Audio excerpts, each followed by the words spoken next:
Hey everybody, it's Debbie and I'm back with another video.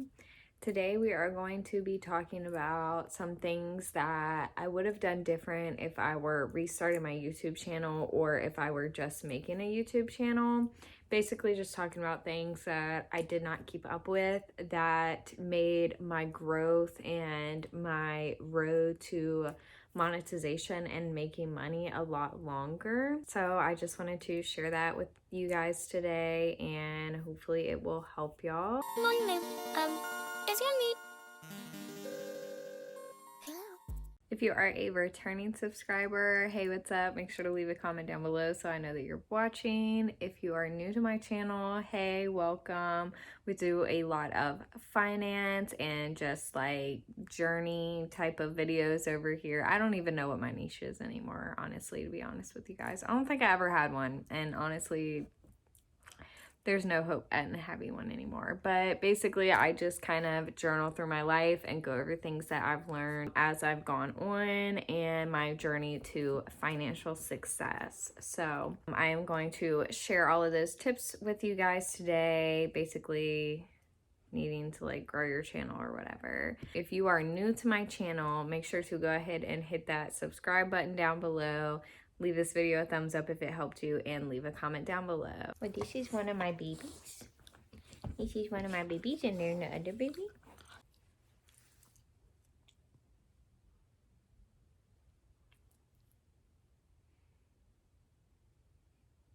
Alright, so we're gonna go ahead and get into it. So the first thing that is on my list that I know definitely did slow down the pace of my growth on YouTube is being more consistent with my posting.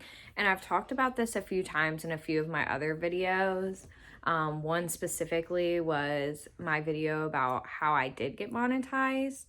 But I do want to address it a little bit more because here recently I have been much more consistent with my posting, and I will say my numbers on my channel definitely do reflect it. So being more consistent with posting is going to play a huge factor in how many views you have, how much YouTube is pushing out your content, especially to new channels. So posting consistently is so important, at least once a week minimum. When I first started my channel, I was posting about 2 to 3 times a month. Number one, because I was just really busy at the time and I just wanted to go ahead and start my channel because I just kept putting it off, and I hadn't really like sat down and wrote out a game plan and everything. And I just think that I may have started, I don't want to say that I started too soon, because I do think that you should go ahead and start when you say that you are like ready to start. But anyway, so I have seen a huge increase in all of my numbers since I have been posting consistently. So when I first started, I was posting 2 to 3 times a month.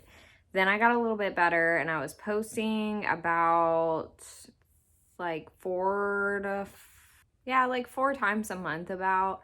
And then I started doing it more. I was starting to post, I think my goal eventually became once a week. So I was doing once a week, and even still, my numbers were still going up, but I do think that twice a week is like the ideal spot, especially if you're just starting.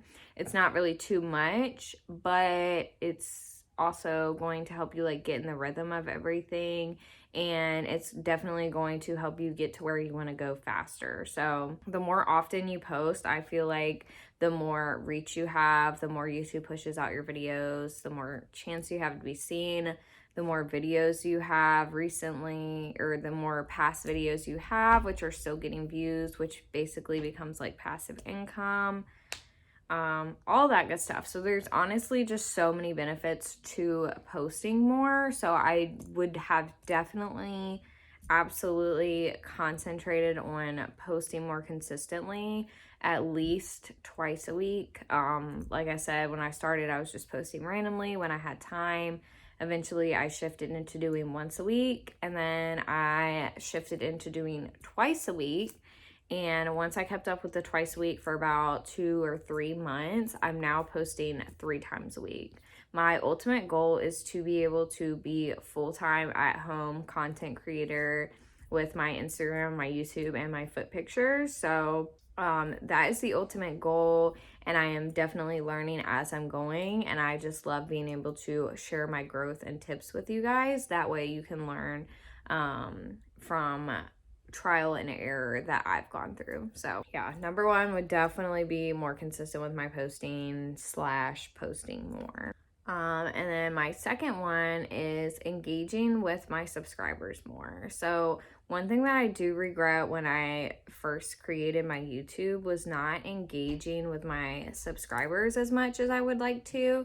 Now I feel like I have an audience that constantly just wants me to like cater to their every need, and that wasn't ever my goal when I started YouTube.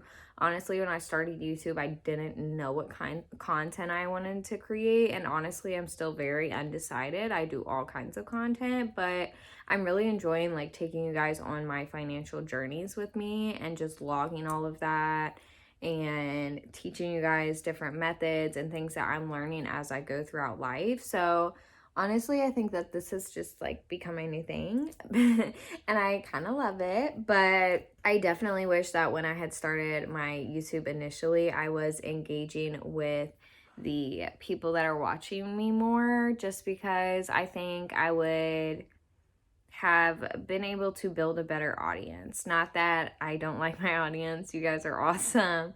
I just think, I don't know what I'm trying to say, but I just wish that I had engaged with you guys more and built a stronger connection in the beginning, before I was overwhelmed with like too many comments and too many DMs and too many questions and too many emails. Like now I'm overwhelmed.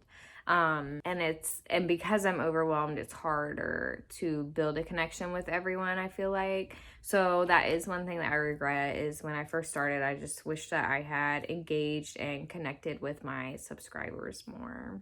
And then my third one is promoting my page. And when I say this, I'm talking about like sharing it on my Instagram story, my Facebook, all my platforms that I had pretty much already built an audience, or I had friends and family.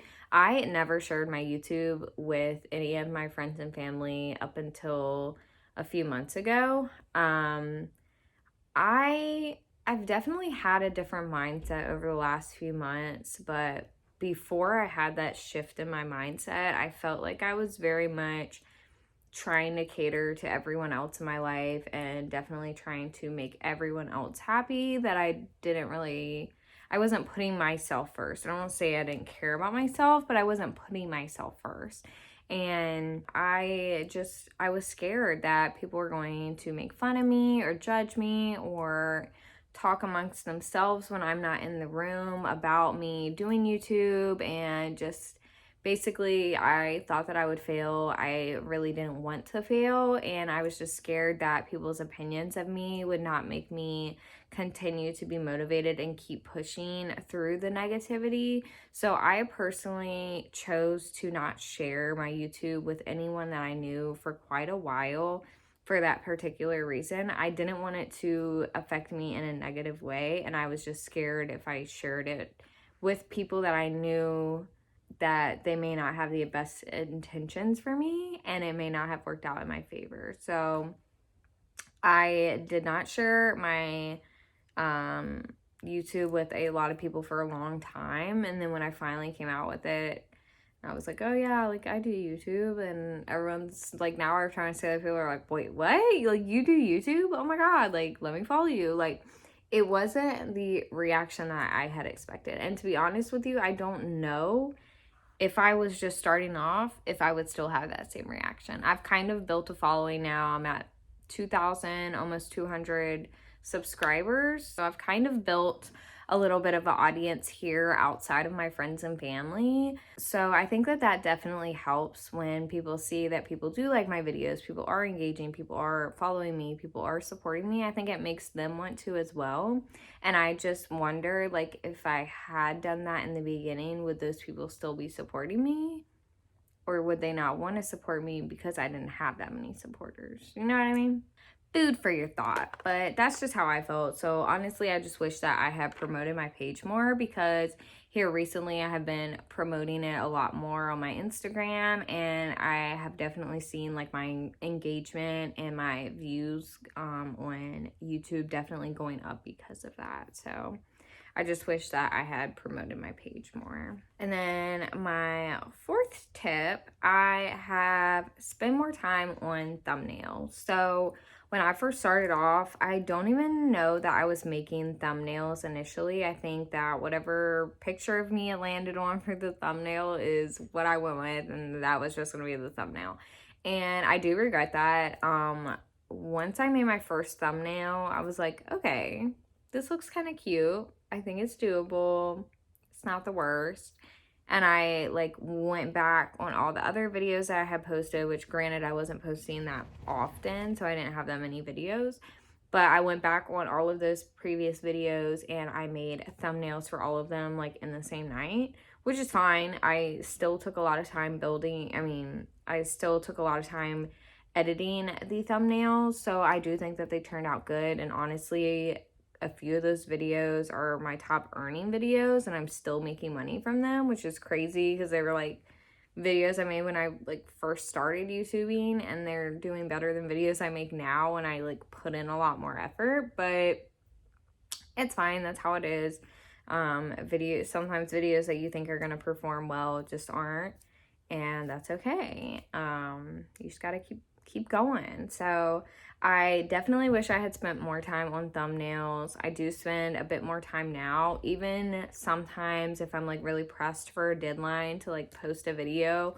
I'm not great about spending a lot of time on the thumbnail. Sometimes I kind of just go on Canva and just throw something together, which I need to get better about, I know, but I feel like having a thumbnail there is better than not having a thumbnail at all. Now, with that being said, though, if you do really care about your channel and you are like only posting once or twice a week and you have a lot of free time, spend time editing thumbnails. Make a few different versions of like a different thumbnail for the same video, and then like have people vote on like which one looks better. Get other people's opinions on like what they would click on and use that one. Or if you have like an aesthetic to your channel, make sure that all your thumbnails follow that aesthetic so that the same people that found them aesthetically pleasing are going to keep coming back. So definitely spend more time on thumbnails. Thumbnails are so important. They're definitely your first impression when you are reaching new people. So, and I just realized I forgot to say this in the beginning, but my doggy scratched my eyeball, and that's why I have this right here. And it kind of looks like a black eye, but it's literally just a scratch, I promise. And for my fifth tip, I have plan a posting schedule. So going back to like being more consistent with my posting and everything, I just wish that I had planned out a actual posting schedule when I first started so that I would have something to hold myself accountable to, whether it was every Sunday, every Wednesday, whatever the day was. I just wish that I had planned a posting schedule as far as what day I would record, what day I would make the thumbnail, what day I would do captions and ads and everything, what day I would edit, and then what day I would post. So I just wish that I had really planned out a posting schedule, and even still, I'm still working on trying to plan out a posting schedule that works for me. But yeah, that's definitely something that I do recommend, is just kind of sitting down, looking at how your week goes, and just trying to plan out a schedule that is going to flow easily and flow well for you to the point of where you're not like overly stressed out. And then my sixth tip is to invest in a good editing software. So when I first started on YouTube, I could not find editing software to save my life. And for some reason, when I used iMovie initially, I couldn't get it to do what I wanted it to do. So I went to Video Leap, and Video Leap was amazing at first, but then like once my free trial or whatever ended, it would not let me do a lot of the stuff that I was doing before. So I didn't like that. I was really having to like make videos look weird and everything to like make them work. And then if I didn't do that, then they would put the like watermark on the corner. If you look back at my old videos, like they're still on there, but there's like a watermark for the Video Leap. so everyone could see like what software I was using to edit. It just did not look clean and like cut well. So I used iMovie for a little bit, and I didn't like that with iMovie they didn't have like the subscribe button or the like button or just like little fun like graphic type things that you could use to really like engage your viewers. So I didn't like that. I finally found, I still to this day do not know how you pronounce it, but I call it Villo, but it's VLLO. And I have absolutely loved it. I think I did end up purchasing the full version because honestly, invest in yourself. Like I made $200 on my first YouTube paycheck. I made $180 on this past one, and then I'm already trending well for my May paycheck as well. So YouTube has more than paid for that one app to edit my videos. So to me, that's worth it. I've made over $300 on YouTube so far.